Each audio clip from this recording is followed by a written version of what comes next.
सो hello दोस्तों, welcome to my YouTube channel. दोस्तों, आज की इस वीडियो में हम लोग 10 मिनट 140 प्रश्न देखने वाले हैं उत्पाद सिपाही को। अगर आप पेपर 3 का तैयारी कर रहे हैं तो पेपर 3 में आपको 40 प्रश्न आपको देखने को मिलेगा। ठीक है, तो 40 प्रश्न आपको देखने को मिलेगा, तो आप इस वीडियो में देखेंगे तो आपको अच्छा अच्छा क्वेश्चन में कराने वाला हूँ। ठीक है, तो चलिए 40 प्रश्न देखेंगे वो भी 10 मिनट में, और आपको अच्छे तरीके से मैं बतलाने वाला हूँ आंसर के साथ। ठीक है, तो फर्स्ट क्वेश्चन इस प्रकार है, देख सकते हो आप कि भीमबेटका जो गुफा है किस राज्य में है। तो हम सभी जानते हैं कि मतलब कि भीमबेटका जो गुफा है कहाँ पर है, तो मध्य प्रदेश में। तो ऑप्शन नंबर इसका डी राइट आंसर हो जाएगा।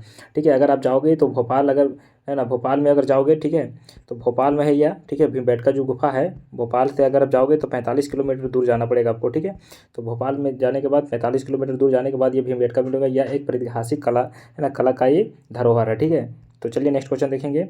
सिंधु घाटी सभ्यता शहरों की गलियाँ थी, ठीक है, तो चौड़ी थी और सीधी थी। ठीक है, चौड़ी थी और सीधी थी, कभी मतलब दक्षिण से उत्तर की ओर जाती थी। ठीक है, और ये मतलब सिंधु घाटी की जो सभ्यता देखेंगे, यहाँ पर जो निकासी रहेगा ये समकोणी बनाता है। ठीक है, समकोण बनाता है एक जगह निकलने के बाद। ठीक है, तो इसका राइट आंसर हो जाएगा ऑप्शन नंबर ए।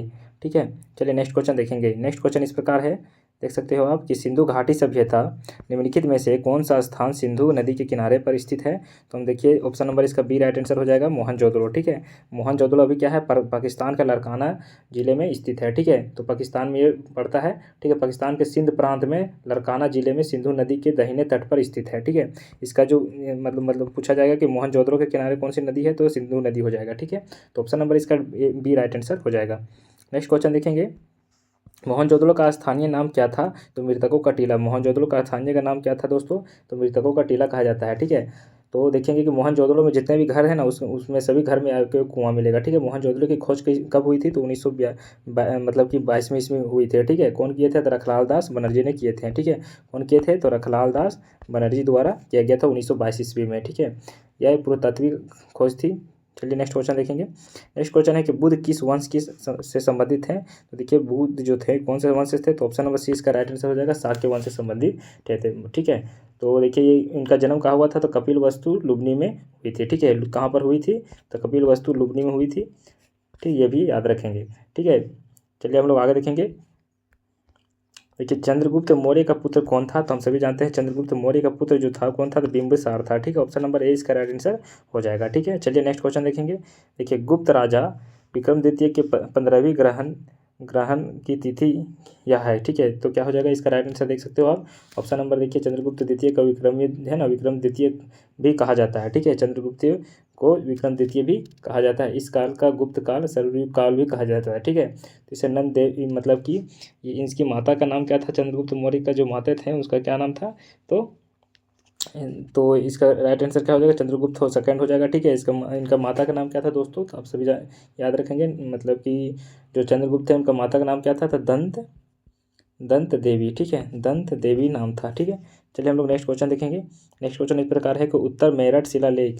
ठीक है, उत्तर मेरठ शिलालेख जो है, ठीक, उत्तर मेरठ शिलालेख से संबंधित जानकारी मिलती है तो पल्लव से, चोल से, या क्या है, चालुक्य से, या सातवाहन से। तो देखिए उत्तर जो है ना, चोल जो है उसके मतलब कि किससे मिलती है दोस्तों, तो ये आप देख सकते हो इसका। चलिए तो देखिए इसका राइट आंसर क्या हो जाएगा, चोल से हो जाएगा। ठीक है, इसका राइट आंसर क्या हो जाएगा दोस्तों, तो चोल हो जाएगा इसका राइट आंसर। ऑप्शन नंबर इसका देखिए बी राइट आंसर हो गया। ठीक है, चलिए नेक्स्ट क्वेश्चन देखेंगे।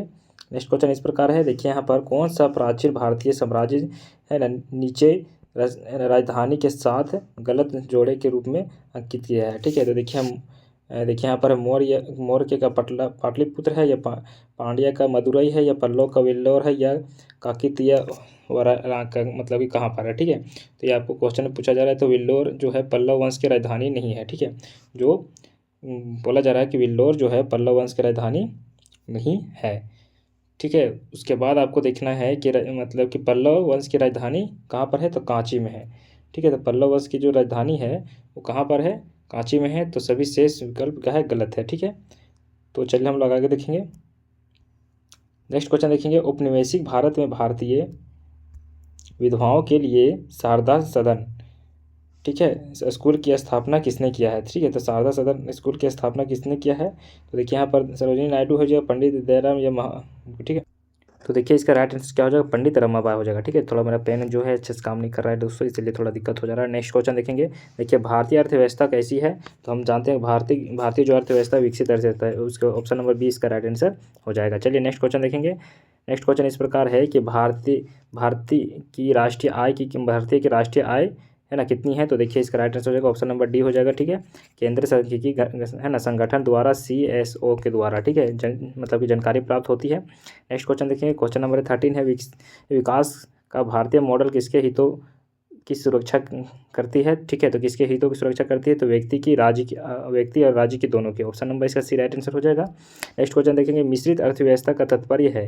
ठीक है, तो मिश्रित अर्थव्यवस्था का क्या तात्पर्य है। तो ऑप्शन नंबर इसका बी राइट आंसर हो जाएगा, निजी एवं सार्वजनिक दोनों क्षेत्रों की विद्यमानता। ठीक है, तो ऑप्शन नंबर इसका बी राइट आंसर हो जाएगा। ठीक है, नंबर हम लोग 15 देखेंगे दोस्तों। चलिए हम लोग देखते हैं क्वेश्चन नंबर 15 क्या पूछ रहा है। देखिए, भारत के राष्ट्रीय आय प्रथम मापन किया गया। ठीक है, भारत का राष्ट्रीय आय का प्रथम मापन किया गया है। तो देखिए किसके द्वारा मापन किया गया है प्रथम मापन। देखिए तो इसका option number B right answer हो जाएगा, है ना, दादा भाई नौरोजी के द्वारा। चलिए नेक्स्ट क्वेश्चन हम लोग देखेंगे। नेक्स्ट क्वेश्चन इस प्रकार है, क्वेश्चन नंबर 16 देखेंगे। क्वेश्चन नंबर 16 पूछ रहा है कि मांजुली क्या बोले, मांजुली संसार का सबसे बड़ा नदी द्वीप समूह राज्य मतलब किस राज्य में स्थित है। ठीक है, तो मांजुली जो है संसार का सबसे बड़ा नदी द्वीप जो है किस राज्य में स्थित है। तो देखिए मांजुली जो है ये असम में है। ठीक है, ऑप्शन नंबर इसका बी राइट आंसर हो जाएगा। ठीक है, चलिए हम लोग नेक्स्ट क्वेश्चन देखते हैं। नेक्स्ट क्वेश्चन इस प्रकार है, देखिए प्रायद्वीपीय भारत की निम्नलिखित में से कौन सी नदी अरब सागर में नहीं मिलती है। तो देखिए प्रायद्वीपीय भारत की कौन सी नदी जो है अरब सागर में नहीं मिलती है। तो देखिए इसका राइट आंसर क्या हो जाएगा दोस्तों, कावेरी नदी। ठीक है, ऑप्शन नंबर इसका बी राइट आंसर हो जाएगा, कावेरी नदी हो जाएगा। ठीक है, कावेरी जो नदी है ये अरब सागर में नहीं मिलती है। ठीक है, चलिए नेक्स्ट क्वेश्चन देखेंगे। नेक्स्ट क्वेश्चन इस प्रकार है कि विश्व का सबसे बड़ा डेल्टा कौन सा है। ठीक है, तो विश्व का जो सबसे बड़ा डेल्टा है ये कौन सा है दोस्तों, तो हम लोग देखेंगे। ठीक है, तो विश्व का सबसे बड़ा जो डेल्टा है ये कौन सा डेल्टा है हम लोग देखेंगे। तो ये देखिए इसका राइट आंसर हो जाएगा ऑप्शन नंबर डी, ब्रह्मपुत्र नदी का डेल्टा हो जाता है। ठीक है, तो विश्व का सबसे बड़ा डेल्टा है। ठीक है, चलिए नेक्स्ट क्वेश्चन देखेंगे। सॉरी, गंगा ब्रह्मपुत्र का डेल्टा हो जाएगा। ठीक है, चलिए 20 नंबर क्वेश्चन देखेंगे। 19 नंबर, निम्नलिखित में से कौन सा भारत का सबसे अधिक आर्द्र स्थान है। ठीक है, तो आर्द्र स्थान कौन सी है, तो भारत की सबसे आर्द्र स्थान कौन सी है, तो मानसीराम है। ठीक है, मानसीराम है। यहाँ पर क्या होता है कि हमेशा पानी गिरता है। ठीक, इसलिए आर्द्र में मतलब स्थल बताया गया है। ठीक है, चलिए नेक्स्ट क्वेश्चन देखेंगे, क्वेश्चन नंबर 20 है। ठीक है, देखिए लेटराइट मिट्टी कहाँ पाई जाती है। तो लेटराइट मिट्टी कहाँ पाई जाती है, देखिए भारी वर्षा वाले देश में तो उस कटिबंधीय या मरुस्थलीय क्षेत्र में। ठीक है, तो देखिए लेटराइट मिट्टी जो है कहाँ पाई जाती है दोस्तों, तो ये देखिए ऑप्शन नंबर डी इसका राइट आंसर हो जाएगा, आंध्र है ना, आर्द्र एवं शुष्क जलवायु उस कटिबंधीय क्षेत्रों में पाई जाती है। तो ऑप्शन नंबर डी इसका राइट आंसर हो जाएगा। ठीक है, चलिए नेक्स्ट क्वेश्चन देखेंगे। नेक्स्ट क्वेश्चन देखेंगे, देखिए क्या है कि द रेड साड़ी के द्वारा लिखी गई है। ठीक है, द रेड साड़ी के द्वारा लिखी गई, कि द रेड साड़ी किसके द्वारा लिखी गई है। तो हम लोग देखेंगे कि रेड साड़ी जो है किसके द्वारा लिखी गई, तो जेवियर मारो के द्वारा। ठीक है, तो देखिए इसका राइट आंसर क्या हो जाएगा, जेवियर मारो। ऑप्शन नंबर बी इसका राइट आंसर हो जाएगा, 2008 है। ठीक है, 2008 में। ठीक है, चलिए नेक्स्ट क्वेश्चन देखेंगे। नेताजी सुभाष चंद्र बोस संस्था कहाँ पर है। तो नेताजी जो सुभाष चंद्र बोस संस्था है ये कहाँ पर है। तो इसका देखिए इसका राइट आंसर हो जाएगा पटियाला में। ठीक है, देखिए ऑप्शन नंबर सी इसका राइट आंसर हो जाएगा पटियाला। कहाँ पर हो जाएगा, तो पटियाला में। नेक्स्ट क्वेश्चन हम लोग देखेंगे, परमाणु ऊर्जा आयोग का गठन कब हुआ था। तो परमाणु ऊर्जा आयोग का गठन देखेंगे तो कब हुआ था। तो देखिए सितंबर हो जाएगा या अक्टूबर हो जाएगा, नवंबर हो जाएगा, दिसंबर हो जाएगा। तो इसका देखिए राइट आंसर हो जाएगा 1948 अगस्त। ठीक है, अगस्त 1948 ऑप्शन नंबर ए इसका राइट आंसर हो जाएगा। ठीक, नेक्स्ट क्वेश्चन देखेंगे, युआन किस देश की मुद्रा है। तो हम सभी जानते हैं कि युआन जो है चीन की है। तो ऑप्शन नंबर 20 का राइट आंसर हो जाएगा चीन। ऑप्शन नंबर 20 का क्या हो जाएगा राइट आंसर, देखिए बी हो जाएगा, चीन हो जाएगा। चीन का जो मुद्रा है ये क्या है, युआन है। नेक्स्ट क्वेश्चन हम लोग देखेंगे। नेक्स्ट क्वेश्चन है कि परमाणु अप्रसार संधि एनपीटी पर अभी हस्ताक्षर नहीं किए गए हैं। तो जो एनपीटी पर है अभी हस्ताक्षर नहीं किए गए हैं, तो निम्नलिखित में से कौन सा हो जाएगा। तो देखिए इसका राइट आंसर क्या हो जाएगा, भारत में। ठीक है, क्या हो जाएगा इसका राइट आंसर, तो भारत हो जाएगा। तो ऑप्शन नंबर इसका बी राइट आंसर हो जाएगा, भारत। नेक्स्ट क्वेश्चन देखेंगे, विश्व पर्यावरण दिवस मनाया जाता है। तो हम सभी जानते हैं कि विश्व जो पर्यावरण दिवस है ये कब मनाया जाता है, तो 5 जून को मनाया जाता है। क्यों, मतलब कब मनाया जाता है, तो 5 जून को विश्व पर्यावरण दिवस मनाया जाता है। नेक्स्ट क्वेश्चन देखेंगे, राज्यपाल गवर्नर द्वारा जारी किया गया अध्यादेश जिसके द्वारा अनुमोदन के अधिक है।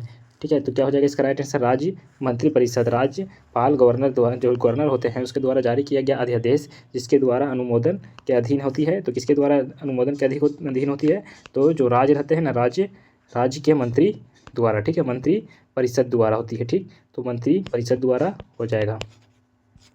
चलिए नेक्स्ट क्वेश्चन देखेंगे। ठीक है, थोड़ा मेरा पेन जो है थोड़ा डिस्टर्ब कर रहा है आज। ठीक है, नेक्स्ट क्वेश्चन है इस प्रकार, देखिए यहाँ पर क्या है कि पहला है ना, भारत का कौन सा जिला परिसीमन के अधीन मतदान कराया है। ठीक है, पहला राज्य कौन सा था भारत में, वह पहला राज्य कौन सा जिसने परिसीमन के अधीन से मतदान कराया था। तो देखिए इसका राइट आंसर क्या हो जाएगा, देखिए इसका राइट मतलब कि देखिए क्या हो जाएगा इसका, कर्नाटक हो जाएगा, है ना। तो ऑप्शन नंबर डी इसका राइट आंसर हो जाएगा कर्नाटक। नेक्स्ट क्वेश्चन देखेंगे, राज्य विधानसभा लोकसभा राज्य है ना, विधानसभा लोकसभा और महिलाओं के द्वारा के लिए आरक्षण बिल में कितने आरक्षण की बात की गई है। तो देखिए इसका राइट आंसर हो जाएगा दोस्तों 33% हो जाएगा। ऑप्शन नंबर इसका है ना ए राइट आंसर हो जाएगा 33%। नेक्स्ट क्वेश्चन देखेंगे, निम्नलिखित में से स्वतंत्रता भारत के वह सबसे पहला राज्य कौन सा है जो केवल भाषाओं आधारित बनाया गया है। तो देखिए इसका राइट आंसर हो जाएगा आंध्र प्रदेश। ठीक है, सबसे पहले बनाया गया था है ना 1956 में। ठीक है, आंध्र प्रदेश को सबसे पहले राज्य का दर्जा मिला था भाषा के आधार पर। नेक्स्ट क्वेश्चन देखेंगे, जापान की मुद्रा क्या है। तो येन है। ठीक है, ऑप्शन नंबर डी इसका राइट आंसर हो जाएगा, ऑप्शन नंबर डी। ठीक है, नेक्स्ट क्वेश्चन देखेंगे, बड़ा इमाम बाड़ा कहाँ स्थित है। तो हम सभी जानते हैं कि बड़ा इमाम बाड़ा जो है ये कहाँ पर है। तो इलाहाबाद में है, या देखेंगे आप लोग कि लखनऊ में है। ठीक है, तो हम लोग सभी जानते हैं कि बड़ा इमाम बाड़ा जो है ये कहाँ पर है। तो ऑप्शन नंबर बी इसका राइट आंसर हो जाएगा, लखनऊ में है। ठीक है, कहाँ पर है तो लखनऊ में हो जाएगा। नेक्स्ट क्वेश्चन देखेंगे, भारत में साहित्य के क्षेत्र में सर्वश्रेष्ठ प्रदर्शन के लिए निम्नलिखित में से कौन सा पुरस्कार प्रदान किया जाता है। तो सबसे श्रेष्ठ प्रदर्शन के लिए कौन सा साहित्य के क्षेत्र में। तो इसका राइट आंसर होगा भारतीय ज्ञानपीठ पुरस्कार। ठीक है, तो इसका राइट आंसर क्या हो जाएगा दोस्तों, तो भारतीय ज्ञानपीठ पुरस्कार हो जाएगा। ऑप्शन नंबर इसका बी राइट आंसर हो जाएगा। ठीक है, नेक्स्ट क्वेश्चन देखेंगे, एशिया विकास बैंक। ठीक है, एशिया जो है विकास बैंक जो है मुख्यालय कहाँ पर है। तो कोलंबो में हो जाएगा, या देखिए यहाँ पर मनीला में हो जाएगा। ठीक है, तो इसका देखिए राइट आंसर कहा जाएगा मलीना हो जाएगा। ऑप्शन नंबर डी इसका राइट आंसर हो जाएगा। ठीक, नेक्स्ट क्वेश्चन हम लोग देखेंगे। देखिए नेक्स्ट क्वेश्चन है कि दिलवाड़ा का जैन मंदिर कहाँ पर स्थित है। तो दिलवाड़ा का जो जैन मंदिर है ये कहाँ पर है। तो माउंट आबू में है। ठीक है, ऑप्शन नंबर इसका डी राइट आंसर हो जाएगा, माउंट आबू। पैन कार्ड का कुल कितने अक्षरों का होता है। ठीक है, बना होता है तो 10 अक्षर का। ठीक है, इसका सभी लोग जानते हैं कि 10 अक्षर का पैन कार्ड होता है। अगर आपके पास है तो आप जाके गिन सकते हैं। ठीक है, आधार कार्ड 12 अक्षर का होता है। मनिका बन्ना का संबंध किस खेल से है। तो मनिका बन्ना का जो संबंध है ये किस खेल से है। तो देखिए टेबल टेनिस से है। ठीक है, तो देखिए यहाँ पर क्या है कि आपको करंट अफेयर का भी क्वेश्चन आपको आएगा। ठीक है, देखिए भारतीय समस्त बलों में ऑपरेशन मेघदूत है ना, ऑपरेटिव मेघदूत जो है संचालन कहाँ किया गया था। तो देखिए इसका राइट आंसर हो जाएगा सियाचिन में। ऑप्शन नंबर इसका सी राइट आंसर हो जाएगा, सियाचिन। ठीक है, देखिए हम लोग 10 मिनट का शो हम लोग चलते हैं। पीवी सिंधु कौन है। तो देखिए हम सभी जानते हैं पीवी जो सिंधु है ये कौन है। तो हम जब जानते हैं बैडमिंटन है। तो ऑप्शन नंबर इसका सी राइट आंसर हो जाएगा, बैडमिंटन है। ठीक है, नेक्स्ट क्वेश्चन हम लोग देखेंगे, लास्ट क्वेश्चन है, भारत की पहली 3D एनिमेशन है ना फिल्म दिल्ली सफारी किसके द्वारा निर्देशित किया गया था। तो इसका राइट आंसर होगा निखिल अंडवानी के द्वारा। ऑप्शन नंबर इसका बी राइट आंसर, सी राइट आंसर हो जाएगा निखिल अंडवानी। तो देखिए दोस्तों ये वीडियो आपका मतलब कि खत्म हो गया है जो 40 क्वेश्चन। ठीक है, तो चलिए नेक्स्ट हम लोग वीडियो में मिलते हैं। Thank you for watching.